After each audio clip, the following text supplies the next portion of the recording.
안녕하십니까. 열혈 강의 서블리 JSP 웹 프로그래밍의 저자 김승현입니다. 자, 이번에는 라운드 6번째로 웹 프로그래밍과 애플릿에 대해서 학습하도록 하겠습니다. 여기에서 웹 프로그래밍과 애플릿이라고 주제를 달아놨지만 실제로는 애플릿에 대해서만 설명을 드릴 거고요. 뒤쪽에 서블릿이나 JSP 파트에서 우리가 애플릿하고 연동을 시킬 때 그때 앞서 잠깐 복습한 이 애플릿에 대해서 연계하는 부분을 보실 수 있으실 겁니다. 제가 이번 라운드에 애플릿을 같이 넣어둔 이유가요.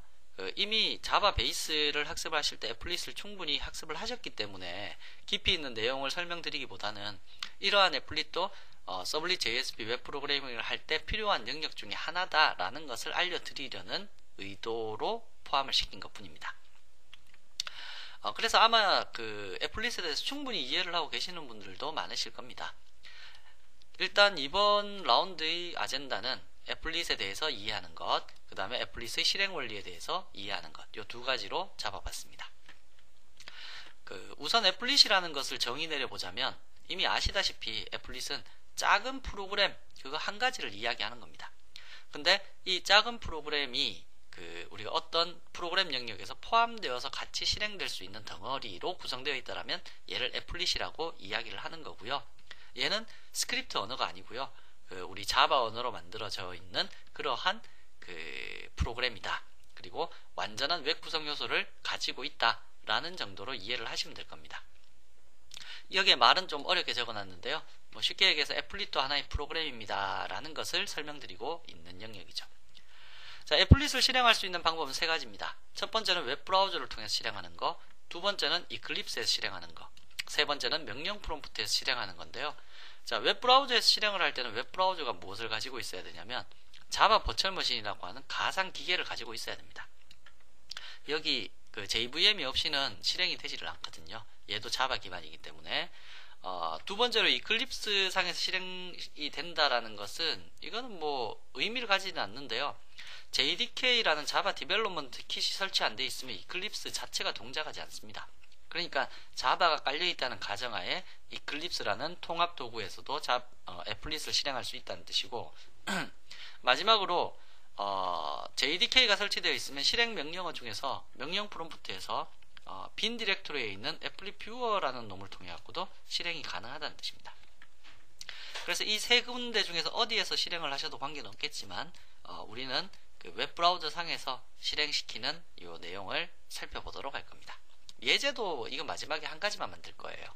그게 애플릿에 대해서는 여러분들도 저거 뻔히 다 아는 거 왜 넣어놨지? 라고 생각을 하실 수 있기 때문에 그래서 이 부분은 간단히 이제 체크하고 지나가도록 할 겁니다.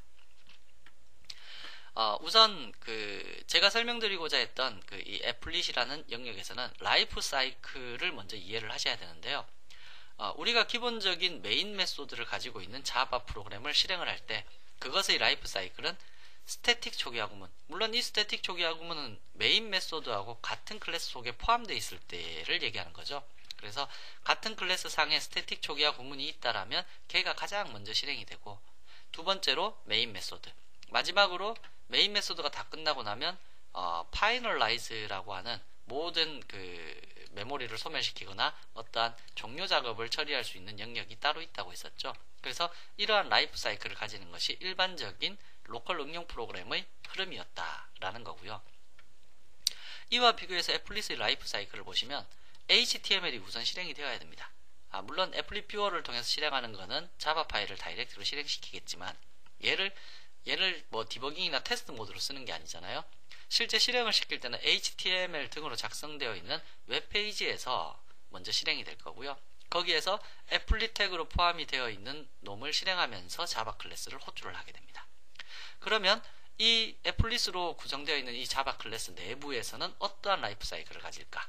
그게 init 메소드, start 메소드, 그리고 paint라는 메소드로 연결되면서 흐름을 가지게 되겠죠. 이 paint 메소드까지 호출되고 나서는 잠시 대기 상태에 빠져 있습니다.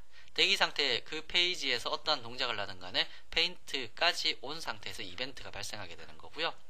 이 페이지를 빠져나갈 때 비로소 stop과 destroy라는 메소드가 순차적으로 호출이 되면서 이제 흐름이 종료되게 되는 거죠. 그래서 이러한 라이프 사이클에 대해서는 어느 정도 이해를 하고 계셔야지 여러분들께서 프로그래밍을 만들 때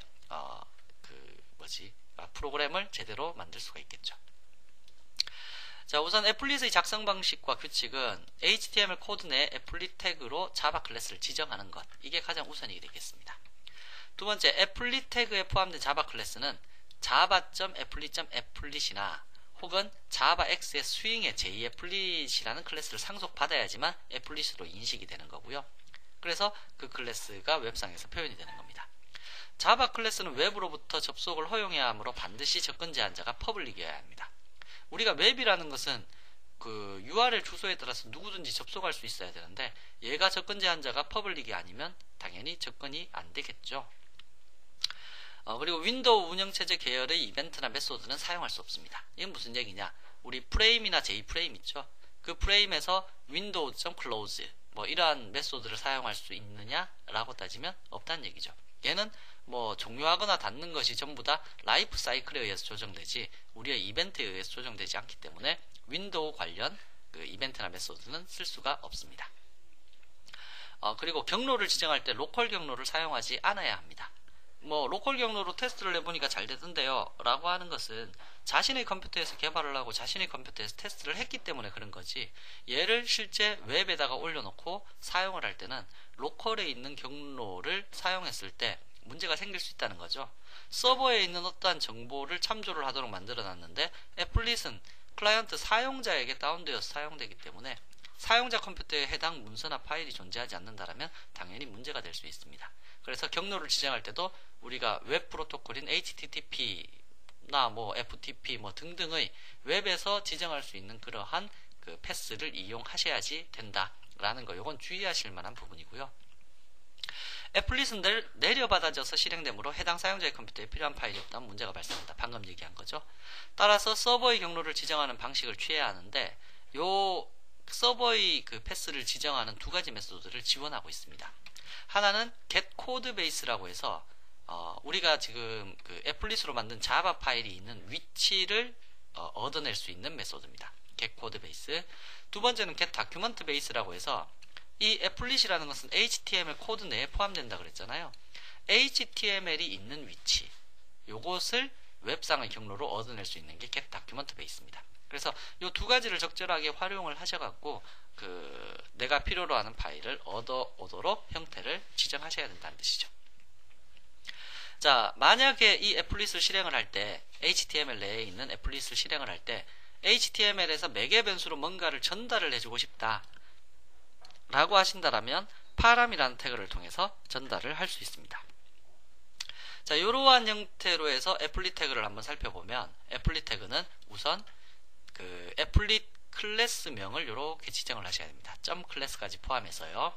그리고 HTML 상에서 어느 정도 크기와 폭으로 나타날지 width와 height 정도 지정하는 거.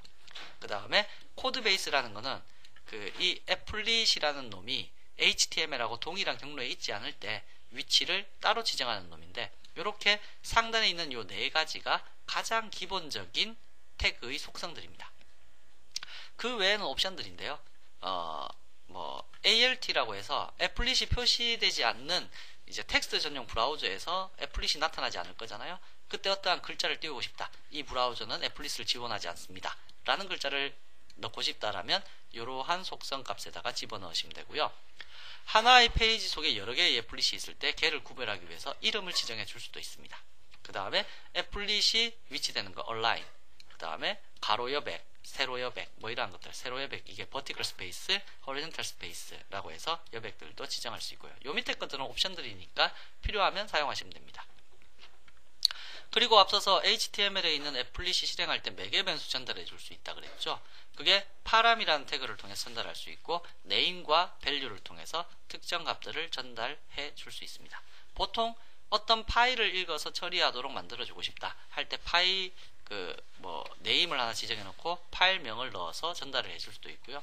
그 다음에 뭔가 화면상에 몇 개의 내용을 나타내야 되는데 그 개수를 매번 실행할 때마다 다르게 나타내고 싶다 라고 하면 그 역시도 param으로 지정을 할 수 있습니다. param은 이렇게 여러 개 지정해서 나타낼 수가 있겠네요. 뭐 마지막에 예제 하나 만들면서 이 내용들에 대해서 다 한번 표현을 해보도록 하겠습니다. 자, 애플릿 클래스의 구조는 제가 앞서 말씀드린 바와 같이 상속받기를 애플릿이나 J애플릿을 상속받아서 표시가 되어야 되고요. 얘의 라이프 사이클 순서대로 이러한 메소드를 가져야 됩니다. init, start, paint, 그 다음에 stop, destroy. 기본적으로 실행이 됐을 때는 init, start, paint까지 실행이 되고 나서 이게 대기 상태에 빠진다고 그랬죠. 대기 상태에서 어떠한 이벤트나 동작을 다 처리하게 되는 거고요. 이 웹페이지가 빠져나가지 않는 이상에서는 여기에서 멈춰 있는 상태가 됩니다. 그리고 이 웹브라우저의 이 HTML을 빠져나가게 되는 순간 stop과 destroy가 호출되는 거죠. 보통 각 메소드에는 어떠한 내용을 작성을 하든 그건 사용자 마음이지만, 개발자 마음이지만, 보통은 init이라는 곳에는 화면을 구성하거나 초기화하는 내용들을 기재하게 됩니다. 그래야지 나중에 이제 가독성이 높아지게 되는 거죠. 두 번째로는 start라는 이 메소드에는 이벤트를 추가하거나 스레드를 처리하는 작업을 넣어두게 되고요. 페인트에서는 페인트 그 메소드 명이 나타내듯이 그래픽 작업을 처리하도록 만들어집니다. 그래서 요 세 가지까지만 동작이 되어도 화면에 뭔가 그려지고 그 다음에 이벤트나 이러한 것들이 움직일 수 있도록 기본적으로 세팅이 됩니다. 마지막에 그래픽까지 작업이 되어서 나타나 있게 되네요. 자, 이제 페이지가 빠져나갈 때는 stop이라는 이 메소드가 호출되면서 만약에 페이지에 있던 값들을 불러와서 다시 다른 데다가 저장을 한다든지 페이지 업로드에 필요한 작업을 하시면 되고요. 마지막 destroy가 호출될 때는 메모리 소멸 작업을 해주시면 됩니다. 자바는 기본적으로 메모리가 가비지 컬렉션에 의해서 관리되기 때문에 여러분들이 직접 메모리 소멸 작업을 하실 필요 없지만 특정 내용에 대해서는 늘 값으로 반드시 채워야 되는 가끔의 값들이 있을 겁니다. 그러한 부분들은 디스트로이에서 작업을 하시면 된다라고 생각하시면 될 겁니다. 자, 애플릿의 실행 순서는 첫 번째는 HTML 페이지를 실행하는 거고요. 그리고 애플릿 태그 중에 코드 속성으로 지정되어 있는 클래스를 호출하게 되어 있습니다. 그러면 그 코드라는 속성으로 클래스를 호출했을 때 그 클래스의 init 메소드가 호출되고 다음에 start가 호출됩니다. 다음으로는 paint가 호출되면서 이 상태에서 스레드가 대기 상태에 빠져 있게 되는 거죠. 그리고는 페이지가 바뀔 때 이제 페이지가 바뀐다는 것은 페이지를 벗어난다는 얘기가 될 거고요. 그때 stop 메소드가 실행되고 브라우저가 종료될 때 stop 메소드를 호출하고서 destroy 메소드를 실행함으로써 메모리를 모두 종료시키게 됩니다. 소멸시키게 됩니다. 그리고는 HTML 페이지의 나머지 코드들을 실행하는 이러한 형태대로 애플릿이 이제 실행이 되는 거죠. 이러한 애플릿에서 기본적으로 여러분들이 아셔야 되는 메소드가 있는데요. 그게 getApplyContext라고 해서 현재 웹페이지에서 애플릿 작업 영역을 애플릿Context 클래스에 저장해서 얻어오는 작업입니다. 그래서 이 애플릿Context를 통해서 애플릿을 컨트롤할 수 있는 몇몇 가지 그 내부 요 애플릿Context 자체의 메소드들이 있으니까 걔네들을 활용할 수 있고요. getAudioClip이라고 해서 여러분들이 간단한 사운드를 표현하고 싶을 때 오디오 클립 객체를 이제 반환받아서 이제 작업을 하실 수 있습니다. getCodeBase와 getDocumentBase는 앞서 설명드렸다시피 애플릿이 있는 위치, 그러니까 애플릿 자바 파일을 얘기하는 겁니다. 자바 파일이 있는 위치를 애플릿 태그의 코드 속성으로 지정된 클래스 파일이 저장되어 있는 경로 얘를 얻어오는 게 코드베이스. 다큐먼트 베이스는 현재 실행 중인 HTML 문서. 이 HTML 문서하고 애플릿 파일하고는 다른 영역에 있을 수 있습니다. 그래서 HTML 문서가 저장되어 있는 경로를 얻어오는 것이 getDocumentBase입니다.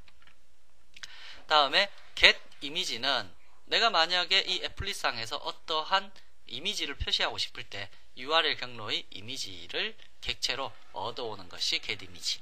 그 다음에 getParameter는 우리가 HTML에서 이 애플릿 실행할 때 어떠한 값을 던져줄 수 있다 그랬죠. 그래서 파람 이름으로 전달된 데이터의 값을 얻어내는 것이 이제 getParameter입니다. 그래서 요거를 사용해서 값을 얻어와서 애플릿을 동작시킬 수 있도록 우리가 예제를 만들어 볼 거고요.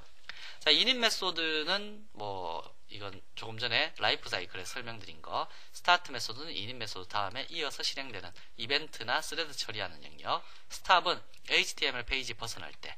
다음에 resize 메소드는 현재 애플릿 크기의 폭과 높이를 재조정할 때 사용하는 메소드로 존재하고는 있는데요. 이거는 브라우저에 따라서 약간 조금 다르게 동작합니다.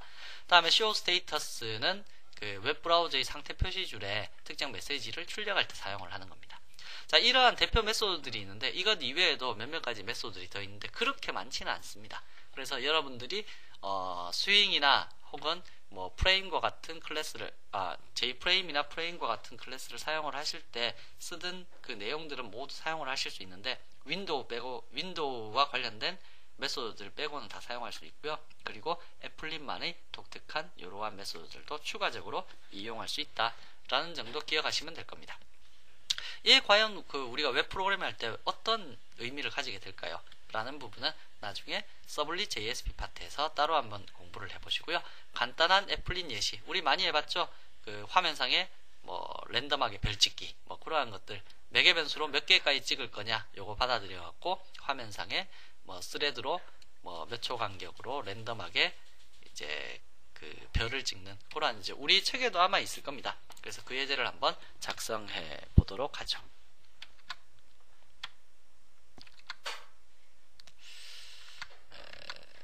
예제가 여기 있군요.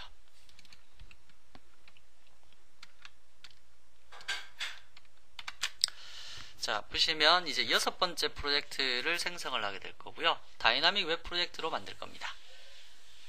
어더로 해서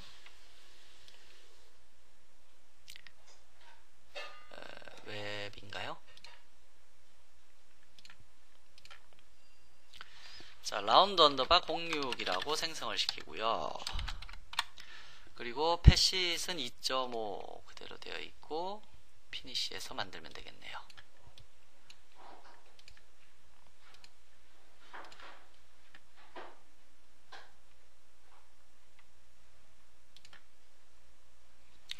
자, 이제 웹 프로젝트 퍼스펙티브로 변환이 되었고 여기에다가 우리가 애플릿과 그 다음에 HTML 두 개를 만들어서 동작되는 내용들을 살펴보도록 하겠습니다.